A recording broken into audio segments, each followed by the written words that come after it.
Hey memers and streamers, I might be a crabby old bugger now, but as a kid in the 1970s and 80s, I grew up in the bush mining gold in the Caribou Gold Patch. From seeing people make immense fortunes, to seeing people lose everything they have, I have seen it all. These are those stories.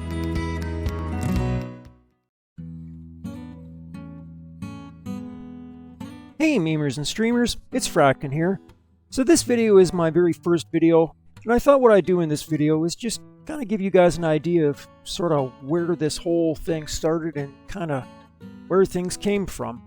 You'll notice in my intro video here that I had a picture of our family. This is from our very first year at our claims out there.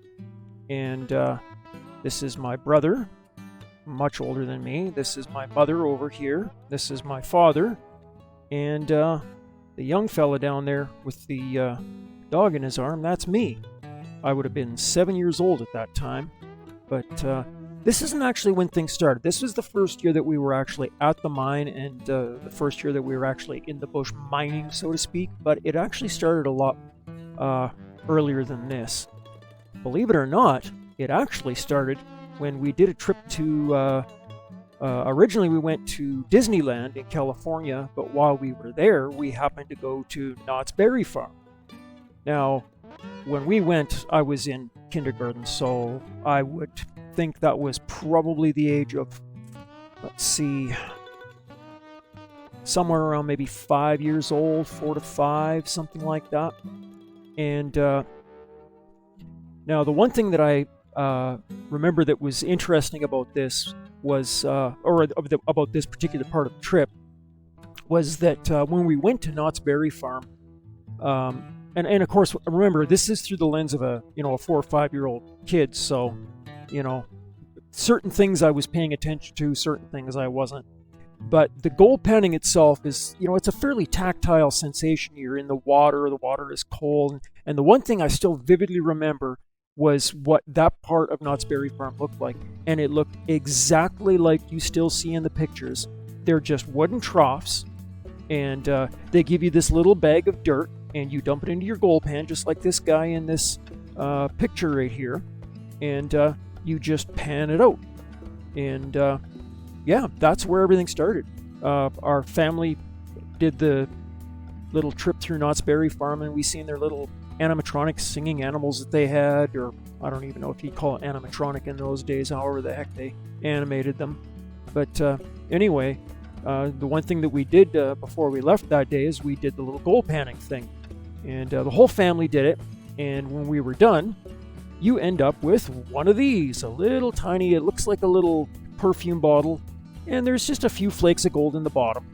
Now here's a pro tip. If you ever go to Knott's Berry Farm, I'm going to spill a little bit of a secret. Most people are terrible at gold panning. If you want to get a little bit of extra gold, hopefully if nobody's looking around, remember, it's been almost 50 years since I was there, so I don't know how bad security is going to be, as far as watching your every movement. But if you can, what I would do is kind of sift through that dirt at the bottom, because that's one thing I still vividly remember, is there's probably a half a foot to a foot worth of dirt and mud and muck at the bottom of the trough. So just kind of reach down there, sift around a little bit, and, sift the sand a little bit with your fingers, and the gold will kind of sink towards the bottom. Skim a little bit of that dirt off, and reach down with your gold pan and try and get the stuff as deep down into that dirt as you can. Pull up the stuff off the bottom, and then pan that out. You should find all the extra gold that all the other people kind of lazily just slopped out of their pan. Because believe it or not, gold panning is not a really difficult thing, but it does take a little bit of finesse, and especially when you're first panning, you don't really have a feel for what you're doing and how to keep that gold in the pan. So there's probably a lot more gold in the bottom of that trough than you would think. But anyway, after that, we came home after our trip to Disneyland, and a few years went by, but my dad kind of got interested in that, so he started doing a little bit of researching.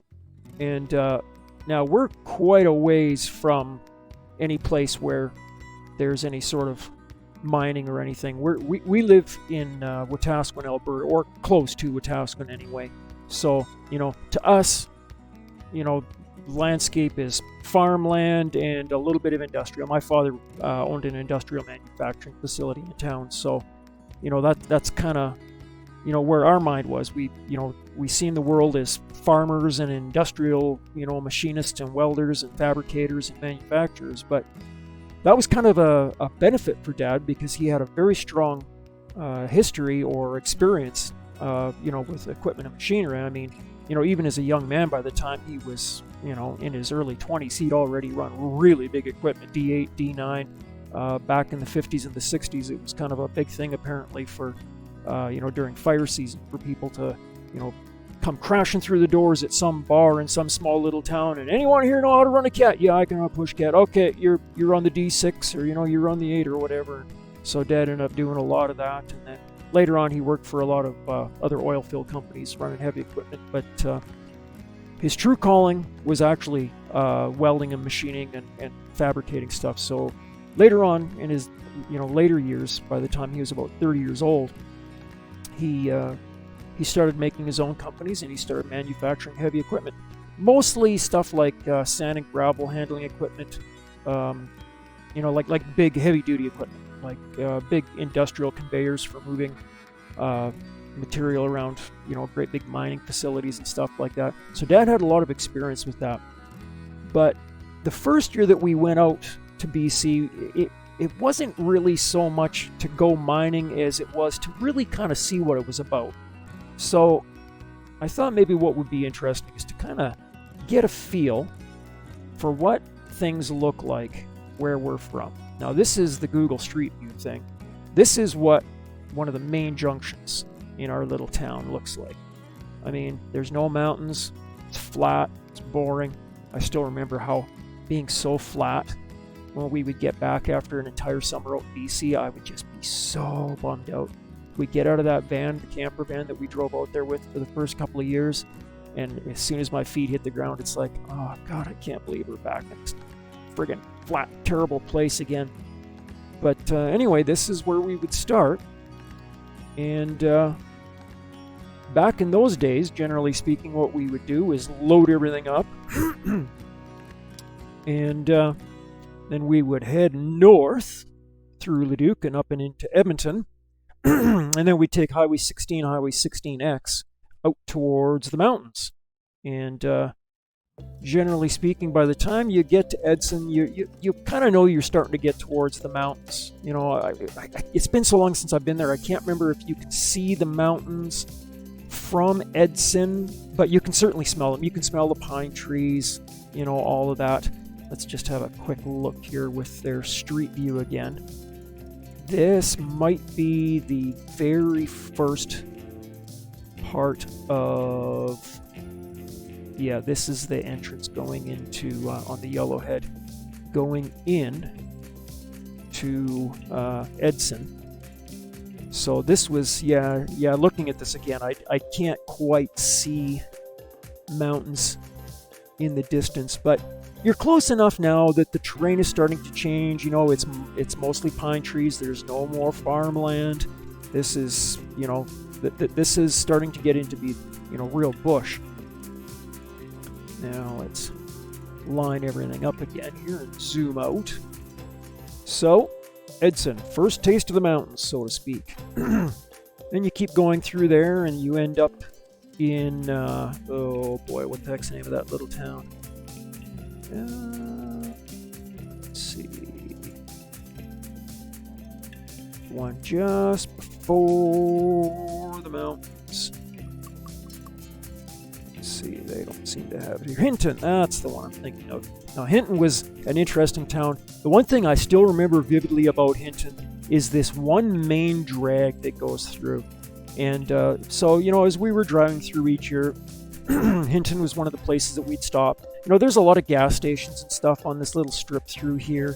So, as you're driving through, you'd stop and, being a little kid, you'd want to get out, run around and, go into the gas station and see if they had any interesting comic books or little toys or maybe some candy, whatever. Meanwhile, the old man's filling the van up because you remember what stuff was like in the 70s. Like if you got, 6 miles to the gallon, you're probably like, holy cow, how'd you get such good mileage? So needless to say, you didn't make it very far in a tank. But once you're in Hinton, you're basically on the very, very edge of the mountains. So if we just drop back into their street view here, yeah, you can already tell on the horizon. Yeah, you're in the foothills and you're able to see the mountains. And this is the divided highway that goes through the town I was talking about. In fact, let's see here. Let's just drive down. Right there. There's a gas station. Let's see. Go down a little further. Little further. Little further. So just kind of envision yourself here going up into this gas station and dumping in what would probably be $300 worth of gas into your camper van. And I actually have a picture of what the camper van looked like. This right here is almost identical to what our camper van looked like. Ours was a Chevy, but it had the same top. In fact, I bet you it was converted by the same people. It had the same style sliding windows up top. It had the same place, same shape, same everything, right down to a T. But anyway, so we were in our camper van and making a mile. Get everything lined up again here. So once we get through there, you start to get into the actual mountains, and this is where things get really beautiful. Even if you've never been in the mountains before, you can't be here and not really appreciate the beauty around you. Like, let's just drop down to street view here and just have a look around. Like, just look at that. And all of these little lakes and stuff on the sides of the road. There are so many places going into Jasper on this particular highway where you'll see, this isn't even that nice, but there's lots of places where there's like deep, deep blue water that's, just a little, almost like a, not cartoonish, but almost like it's out of like a video game or something. It reminds me very much of the little pools that they had in the game King's Quest 2 way back in the 80s. I'm sure most of you probably won't know what that is, but that's kind of what it reminds me of. So getting everything straightened out again here. So at this point, we're heading towards Jasper. And to this day, Jasper is probably my favorite mountain town. I mean, Banff is all right, but Jasper is a much smaller town. It's not as touristy, trappy, I guess, for lack of a better way of putting that. It's a fairly small town. Now, I wonder, let's see. The gas station that we used to get gas at would have been right in this area here. Let's see here. Or was it there? I'm just wondering if maybe we could find that gas station. I know it's here.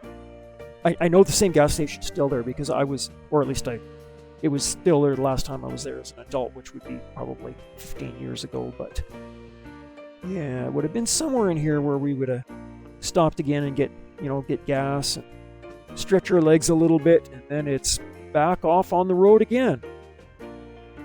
As they say, on the road again. And then we travel on out here. The very next place that I still kind of vividly remember was stopping to see Mount Robson. Now, if you've never seen Mount Robson, it's kind of a tourist trap. You'll notice that my little mark for it here says Mount Robson, never see the top. Well, there's a reason for that. Let's just have a quick go at things here. Let's see what we can see for pictures. Yeah, would you look at that? So this is what Mount Robson looks like. You can see it right from the road. But the one thing I kind of remember as a kid is every time we would drive through, other than a few, there were a few exceptions, but most of the time we would drive through, you could not see the top of Mount Robson. Basically, you would see up to, realistically, about the snow level, right where the snow level starts. In fact, let's just have a look at this one. So you can see this is probably on that road that we were driving through, because this looks like the perspective that I remember. But yeah, a lot of the time you couldn't see any higher than about, I don't know, 2/3 of the way up the friggin' thing. It was just always cloudy, and it's a very tall mountain. Seems to me it's something like 12,000 feet, something like that. Let's see what Wikipedia has to say on the subject. Yeah, 12,009, so almost 13,000 feet. So needless to say, it is not a small mountain. But after that, that was really the last thing that was kind of noteworthy, other than I think I still can't remember exactly the next stop that we would have hit past that. I seem to remember two names, Purdon Lake and Bowron Lake. And now that I think about it, I think it's Purdon Lake that I'm trying to think of. Let's see here. Let's have a quick look. Let's see here. Purdon Lake was the next gas station. Yeah, there we go. So, right there. There was a little gas station, very typical 1970s gas station that we used to stop here at Purdon Lake. And I still remember they had, I think it was a stuffed wolverine that they had at Purdon Lake. It was a stuffed something or other. It was interesting enough that I still kind of remember always being excited to see that as we drove through. And you could actually see the lake from the actual, let's see here, do they have any street view? Let's see, actually, it's been so long, I don't know. I don't know what it looks like. I have never done this from this particular spot. Let's see here. So what are we looking at here? You know, judging by this particular road, I have to wonder if that gas station was right about here. Because from what I remember, you could see the lake through there, and this area was open here. And you know what? In fact, I think it would have been. Because if you look here, look at that. It's blocked off other than that one area. I don't know what this building is. But anyway, there used to be a gas station here, if this is the right location I'm thinking of. But anyway, it was at Purdon Lake, and that was another one of the stops that we would often stop at on our way out to the mountains, or out to our gold claims, I should say. Then along and along and along we drive, and then we hit Prince George. Prince George was a pretty big town, not much to say about it. I mean, it's not big by American or, other city standards, but it's, it's not a small town anyway. Not compared to the one that we ended up next, which would be Quesnel. Now, there's one thing that you will know about Quesnel if you've ever driven through there, or that you'll remember. The smell of pulp mills. Pulp mills have a very particular sort of smell. It's almost impossible to describe. It doesn't smell like any other smell, but is absolutely unmistakable. If you've ever smelled a pulp mill, you will never forget the smell. It's not objectionable, but it's definitely not, how would I describe this? Like almost like a not objectionable, but not a good, but still an industrial smell. And now the reason being is because one of the industries in this area, in fact, if we zoom in, I guarantee you, yeah, this is probably a pulp mill. And in fact, yeah, look at that. All kinds of wood products. All kinds of wood products. In fact, let's have a little bit more of a look here. Yep. All of that is all forestry product. And forestry is a huge part of the industry in central BC in general. So, in a lot of cases, the roads that you're sharing or the roads that you're driving down when you're going to your mine will actually be logging roads. And now, if you're from any sort of place where there's real civilization, most of the time the local government will be responsible for the roads. These roads that we're going to look at in a little bit here, they're just a road where somebody had a D9G and they're like, I'm going that direction through the bush and that's where the road is going to be, and they just did. Nobody grades those roads. Nobody tends them. in the entire time that we were out there, and we spent a little bit over a decade and a half out in the mountains here, not once did I ever see anybody tend those roads. Now, we ourselves also made roads like those other ones that you'll see in a little bit here, but these are just roads basically for the local forestry stuff. Now, the one thing that I thought was really interesting about this, you'll notice that if we kind of get a little further out, you start seeing big patches of open trees. These are areas that were logged, and you'll notice there's roads through all these areas. That's how they get the wood in and out. But one of the interesting things I thought, I got to orient myself here to kind of see where we're at. So this is Quesnel, this is Wells. I would say it would have been about here, this area here, around Cottonwood. This area where we drove through here, we actually stopped. I don't know if this was the first year, but it was in the first few years anyway. I was still a little kid.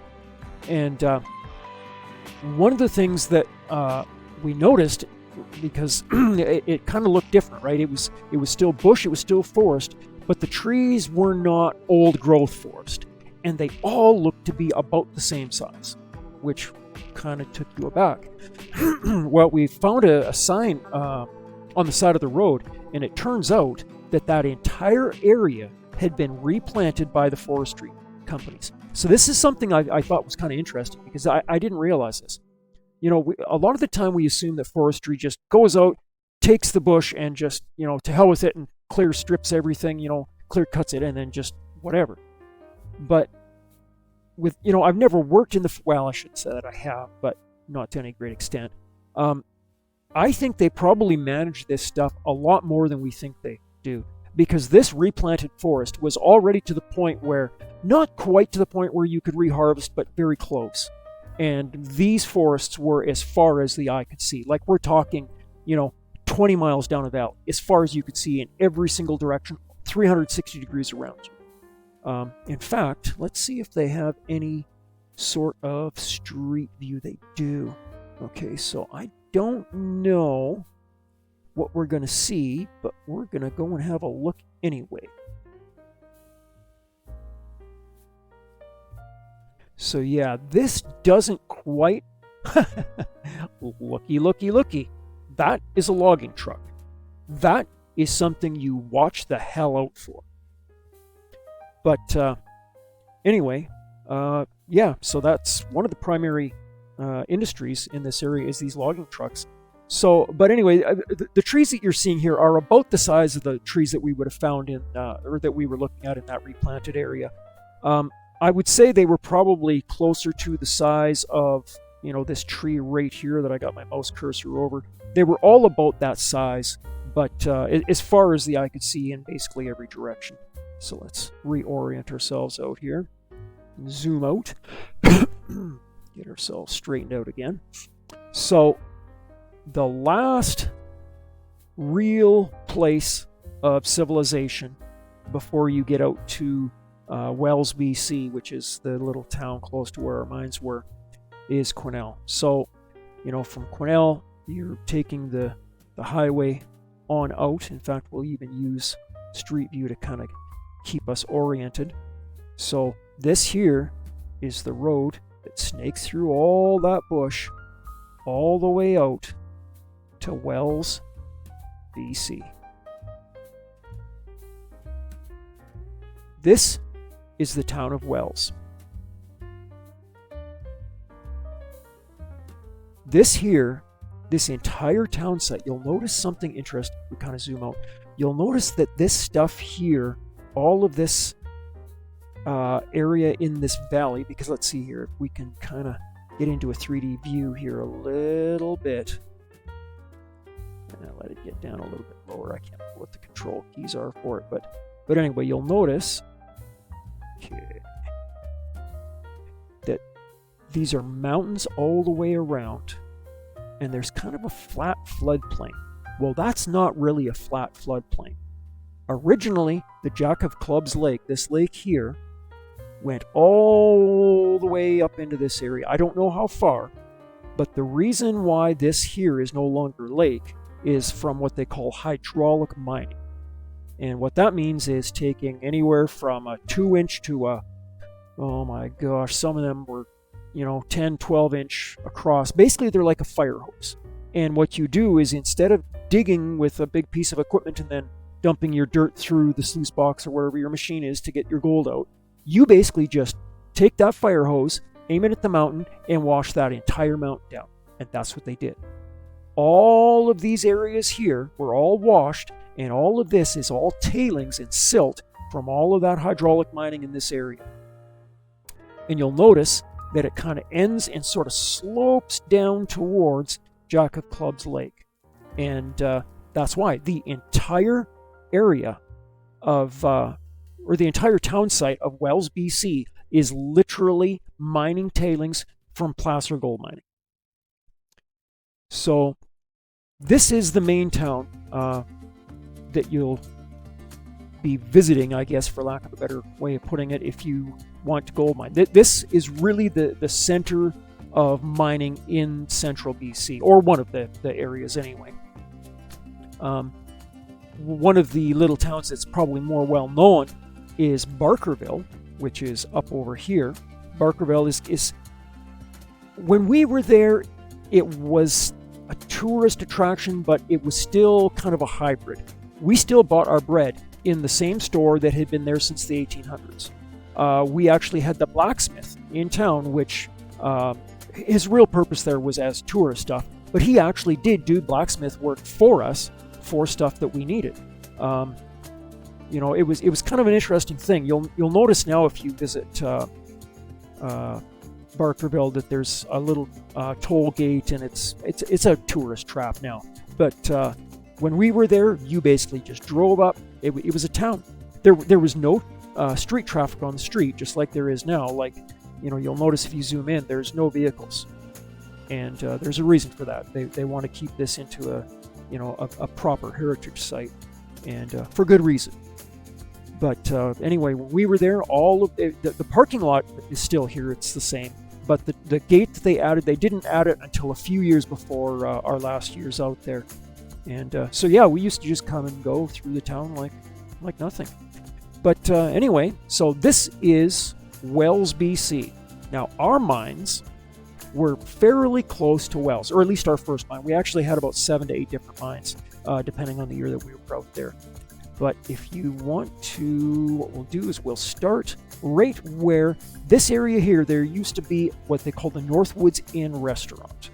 And what we're going to do is we're going to drop into Google Street View. And we're going to have a look around. Okay, so we're going to basically drive out to where our mines were. So this is what you see when you first get in. Up the hill here, there's a little bridge, there's a little river that runs through here. I have fished off that bridge more times than you could shake a stick. Up here is the restaurant and bar. It seems to me it's still there. Jack of Clubs Lake is over here. When we were out there, my dad's friend had a house that was right about here, and right here where this, in fact, they renamed it the Northwoods. This is not the original building. The original building was huge. It was a great big 2-story building and a very old building. The one thing about BC is it rains. In fact, let's see. Yeah, it's rained recently here, even this picture. The one thing I still remember vividly, if we kind of get back in out of Street View and get everything lined up again. Come on. Line up.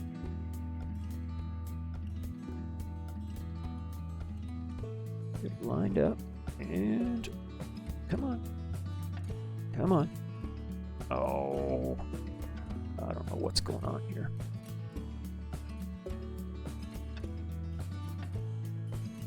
Anyway, okay, which way are we looking here? Yeah, we got north and south backwards here. Let's just spin that around. I don't know what's busted all of a sudden, but welcome modern technology. So, anyway, getting back to this, we were actually close friends with the people that owned this place. And the original building was aligned about kind of at a 45-degree angle here. Great big 2-story building. Here's the interesting thing about the original Northwoods restaurant. And this tells you kind of what the industry is like in this area. Beside the till, there were 2 ways that you could pay. You could give them money and pay at the till, or you could give them gold, and they would measure them at the scales that they had on the counter right beside the till. I'm not a word of a lie. They were right side by side, and it was a regular everyday thing. You could buy with gold or you could buy with money. And they had, like I say, they had the gold scales right on the front desk, right beside the till. And unfortunately, it burned down. But the original parking lot was right here, where I got my mouse cursor wiggling here. And the old building was right here. We are still friends with the original owners of that to this day. And yeah, that's not quite 45 years ago, over 40 years ago. So, but anyway, so this is the main road that goes through. So let's just mosey on through. In fact, let's drop back into Street View again. We'll just go back to where we were. This is going to be a little bit slow, so just kind of bear with me. So now we are driving into town. We're just going to keep on going here. Keep on keeping on. And this here was the area that I was talking about. This here should be the Northwoods, yeah. So this area here is where that original Northwoods restaurant was, where basically the whole country would congregate. When you went for coffee, that's where you went for coffee, and this here was the parking lot. There was a hotel that's over here, and in fact it might still be here. And there's one other interesting thing that I think you might find interesting about this particular little area. Not quite there yet.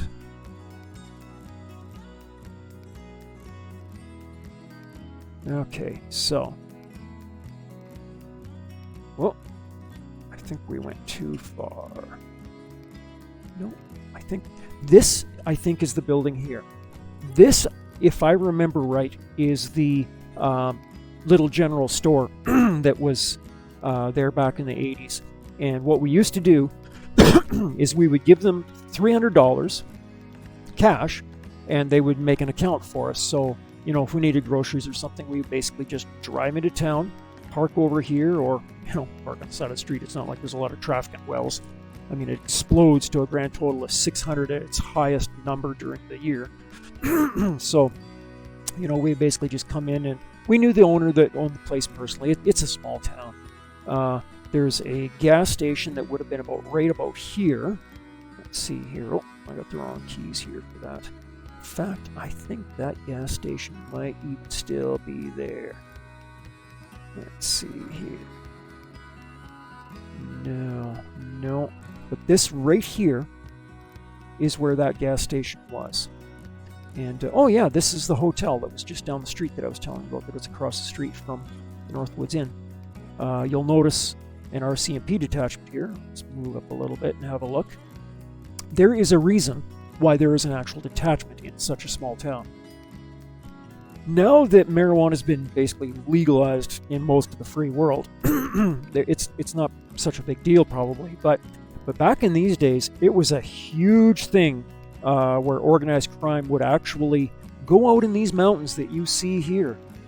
They would go out in those mountains and they would plant great big crops of marijuana, and these RCMP were placed here specifically for the purpose of tracking those people down. We didn't realize this when we first got there, but my dad was a pretty friendly guy, and he was pretty worldly, so he ended up getting to know a couple of the guys that worked at the local detachment, and that's what they told him basically. The whole reason they were there was to make sure that people were keeping honest and not making drugs. And like they said, I can't remember exactly how Dad put it, but the RCMP guy that was his friend said something to him like, "It's okay, Lyle, we checked you out, so don't worry about it." But anyway, now if we head on down the road here a little bit, we are going to get close to the turnoff for our road. This area here used to be a helipad. In fact, it might even still be a helipad. I don't know for sure. But no, it doesn't look like it. But yeah, there was a great big helipad here for a lot of years. And in fact, the whole time that we were out there, was the helipad. Now I know it probably feels boring driving down the road in slow motion like this, but there's a reason why I'm doing this. Yeah, there's another entrance to the helipad area. The area that we're going to get to here is the turnoff to our mine. And it's not as far down the road as it seems. Actually, you know what? I am going to speed this up a little bit. We're just going to mosey on down. Mosey on down. Right there. Okay. You know what? Let's get everything oriented the right way. Okay. So this is north, south properly again. So this here is the turnoff from the main road to our mines. This floodplain here in the 80s was not just a few, little craggly, little, streams, in the bottom of an old stream bed. These were basically lakes. And now, unfortunately, there is no Google Street View going up to our actual mines, but we're just going to go back into Street View and we'll drop back to the road here real quick, and I'll show you what the actual area looks like. So this here, this bridge, this exact bridge, is the bridge that was there back in the 80s. It's the same area, it looks the same, it smells the same, and you'll notice that there's all kinds of signs here about carrying tire chains and winter stuff. The amount of snow in this area is ridiculous. Not so much now, but it certainly was then. And you'll notice water everywhere. This is the one thing that I remember above all with BC. Now, this little creek over here, unfortunately, this is as far as we can go in Google Street View. But there's a little creek that runs through here, and it pretty much runs year round. But this area, this little creek that runs through this area, it's kind of an interesting little... The whole area is like this. Basically, there's just so much rainfall in this area that every low-lying spot is a creek. A little creek or a little river, or, it's like that everywhere.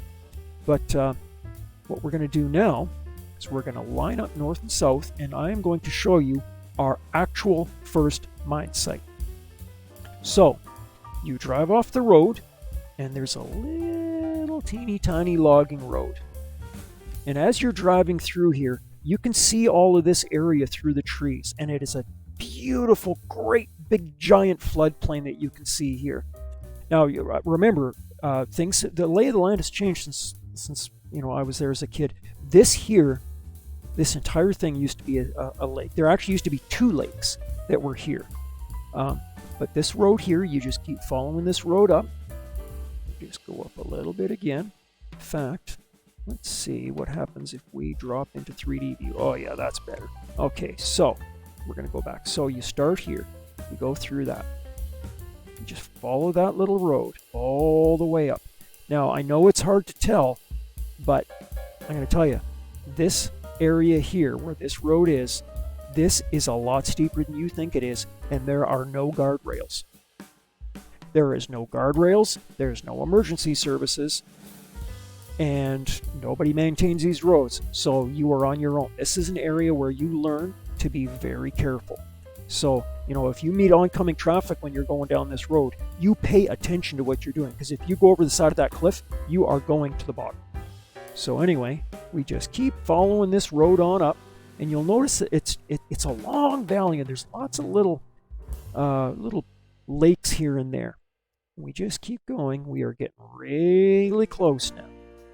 This was our first gold mine. This area right here, let's see if I still have my video open. This camp that you see here, this cabin, you are looking from the right side of the screen to the left side of the screen in that picture. So that cabin was basically right here where that marker is. It's actually a little bit further in. In fact, this right here might even be where I have my cursor. In fact, we'll just zoom in a little bit. This area right here might even be the remnants of that cabin. But this here is an incredibly steep hill. I know it doesn't look like it in the Google Earth view, but the terrain looks much different out here. or in Google Earth compared to actually being there. Now this little area here, this is what they call Downey Creek. There were two main creeks that went past here. And believe it or not, this little cabin here had running water, electricity, and could heat itself in winter for up to 2 weeks without anybody maintaining. And of course, in the wintertime, the water froze, so you didn't have any water. But anyway, that's right. This little area here is where that cabin was. So you had the Downey Creek that went through here. Then there was another little creek. This area up here is where it was fed from. This originally, it's dry now, but this was a lake, and that water came across here, down here, and there was a long, multiple waterfall cascades going down here. I really wish I had taken pictures, because you can't imagine how unbelievably beautiful of an area it was. It was. It reminds me very much of the movie Avatar. The forest and bush in this area are so beautiful, so diverse, so vast, and so remote that it was an interesting experience. But anyway, this was our mine for our very first year, and it was just the immediate family. It was just, this group of us, and so while we were out there, the very first year, we had our 1985 125M Honda Trike. As a little kid, I had one of these. Trying to figure out how I work this. Yeah, no, that's not what I'm trying to do. Trike. There we go. The 70cc Honda Trike. Oh my lord, I put a lot of miles on that thing. The only thing I wish it had was a headlight. And I don't know how many times I strapped a flashlight to the front of that thing, but no electric start, you had to pull it. But let me tell you, having one of these things out in that bush, oh man. And now if we go back to Google Earth, oh boy, where's my browser? This road here, being a little kid, Mom and Dad didn't really want me, running far from camp. So as a little kid, basically, let's see here, I'll zoom in a little bit more. My furthest travels as a little kid would have been about this area here that you see here now, right? But yeah, so that cabin was in here. The waterfall and main river that powered the running water for the place came from here. There was a long pipe that ran up to the top of this hill. This is actually, again, like I say, a fairly tall hill up to the top here. It's just up, all the way up. And then it kind of flattens out at this top here. But one other tidbit that I thought was really interesting, and you cannot see it from Google Earth. I have looked, but in this area, this general area up here, in fact, if I had to narrow it down, I would say, let's see, up here, somewhere in this area here is one of the old pile of rocks that Asian miners used to make.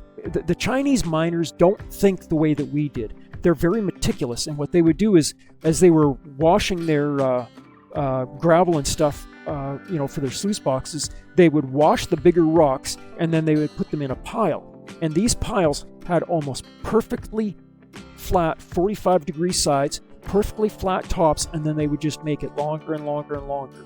And these piles of rocks were huge. Like, again, I was only a little kid when I would see, some of that stuff, so it's kind of hard to judge. But I would say some of them might have been 20 feet wide, 15 feet tall, and maybe 50 to 80 feet long. And these rocks are placed so meticulously that you cannot take a rock out from the side. You have to start at the top, because they are fitted absolutely as perfectly together by hand as you can possibly get them.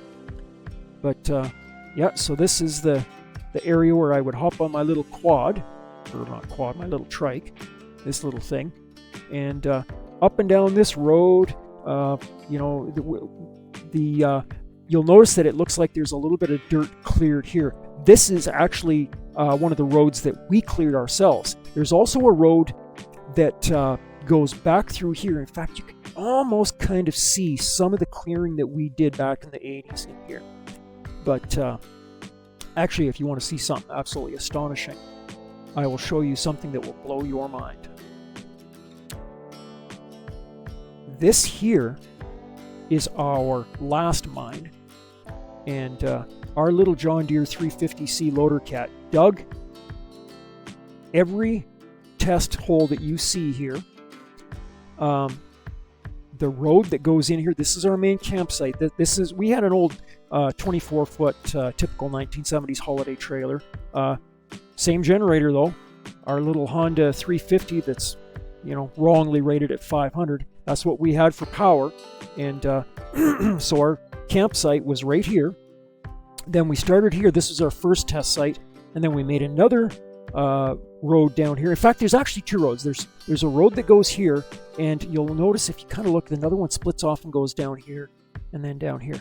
This here is a valley, and again, this is a lot steeper terrain than you think it is. Standing right here, that area right at the lip of that was so steep that I never did scramble down that. Even as a kid, I just wanted nothing to do with it. It was just too steep. But this area here, we'll zoom out a little bit so you can get a feel for where it is. I'll keep the mouse cursor on it. So this was one of our last mines here. That's Wells, BC. That's Barkerville, and the road going in between them. But what astonishes me about this when I look at this is it looks like the day we left. There have been no trees growing up here. The pond that we dug there is still there. In fact, you'll notice there's a little crop out from the road that goes up there right here. To this day, I have a piece of quartz that's probably about 2,500 pounds that sits on my front lawn that's from this exact spot right here. It's hard to tell, but in this area, actual bedrock can be anywhere from only 50 to 100 feet under your feet to like literally on your feet, actually touching it. And this area here is actually bedrock in a lot of places. And this right here was bedrock. And we just kind of picked at that great big piece of rock until we finally broke it off. And away we went. And we took it home with us. That was later on in years, though. First year that we were out there, though, we brought one of these things with us. I don't know if you've ever seen one of these. We call it a ferret. But it's a little tracked tractor that a guy in the U.S. made. And apparently he made a lot of these. But these things will go places where you don't think a machine can go. Like I'm not joking. Snow that's 10, 15 feet deep, you can wiggle that machine down in that snow until the snow is coming right over top of you, trying to push you off the seat, right to the point where you can't even see the machine. And you just, get on the throttle and it just crawls out and crawls up and keeps going like nothing ever happened. In fact, I think I even have a video of a guy with one. Yeah, I do too. Here, let's have a look at what one of these look like. Now you'll notice, if we go back a little bit, right about there. We'll make that full size. I want you to look underneath there. You'll notice there is no differential, there is no nothing underneath. It is a straight, clean shot. That's one of the reasons why these machines absolutely go anywhere. And I mean anywhere. They are really highly sought after now. Very simple machine. It's got a differential in the middle. And in fact, let's see, we'll back up a little bit. You can watch him turn around a little bit. You'll notice it turns very quick. And that's because when you pull one brake, it stops one track, but the other one spins twice as fast because it's an actual differential. But yeah, very light, very, very lightweight machine, and they go absolutely anywhere. And a very simple machine, incredibly reliable. We've only had one problem with that machine the whole time we've had it. We've had it since the late 70s, and unfortunately that reason was I broke it as a little kid. Apparently going in top gear and then just slamming the brakes on one side is not good for the drivetrain. Who'd have thought? But anyhow, yeah. So this is the what would you call it? The Barkerville. I don't even know what you would call it. The Caribou region, Caribou Gold region. That was the term. This lake here. Oh boy. It doesn't look like it, but I'll tell you right now, if you ever see this lake in person, it will scare the hell out of you. If you manage to ever swim, it kind of looks like it sort of, goes gradually into the depth, but I've heard people claim that this lake is over 700 feet deep at its deepest. I don't know if that's true, but there were stories of a couple back in the late 50s, early 60s that went over the edge, and they brought in military divers, and they never found them. They were just gone. They couldn't get to the bottom of the lake. And I suppose they would probably be using, all sorts of crazy stuff like heliox. And in fact, let's find out. How deep can you dive with heliox? Yeah, so I guess they can't get to 1,000 feet. But anyway, they never did find those people, so for whatever it's worth. But I think that's it for now, guys. Yeah, so that's what I'll be doing with this channel, I think, is trying to tell you some stories, some interesting stories from these travels and trials and tribulations we had. There were a lot of interesting things that happened back in those days. We met interesting people. We learned what claim jumping was. Things like you don't go and start mining.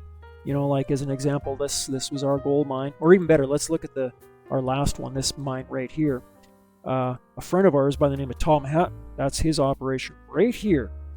And there's another one by the name of Frank Nessel. I think that's Frank's up here. They were the two main guys that were successful miners in this area. But, basically if your mine was here, you didn't just go across and start mining here and hope he doesn't notice, because people go missing that way. And as an example, you'll notice that there's no trees in a lot of these areas. And officially, what was supposed to happen is you were supposed to strip the trees and keep them for the forestry people, but sometimes they got a little carried away with that. And I remember one time with the guy that was here, my dad was talking to him, and Dad said something to him like the effect of, so where the heck are where's all the timber that you're supposed to be stripping for the forestry guys?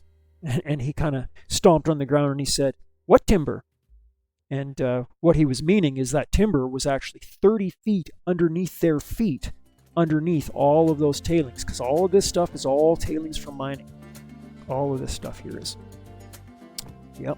In fact, after we left, this guy here actually did come out and he did mine this area a little bit again for us, but I'm not sure what really happened. After that, I never did ask Dad about that, but unfortunately, my father and my mother are both passed away now, so I guess we won't be asking them, but this was an interesting place to be, I'll tell you. Yeah, yeah, I guess you can kind of see how steep that valley was. And the roads going through here were very poor. This main road here wasn't too bad because it was one of the main roads. You'll notice other construction sites and stuff. And I mean, some of the people that actually use the roads will work on them. But to get to our camp here, there's a little split right here, right there. And you'll notice that you can't really see that road that well. And there's a reason, because that road is basically one pickup wide.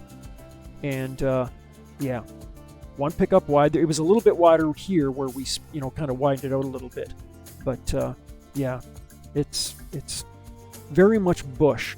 What I like to explain to people when I try and explain to them how remote this place really was, and you'll notice that when you're looking around, you're not seeing vehicles and stuff. There's a reason for that.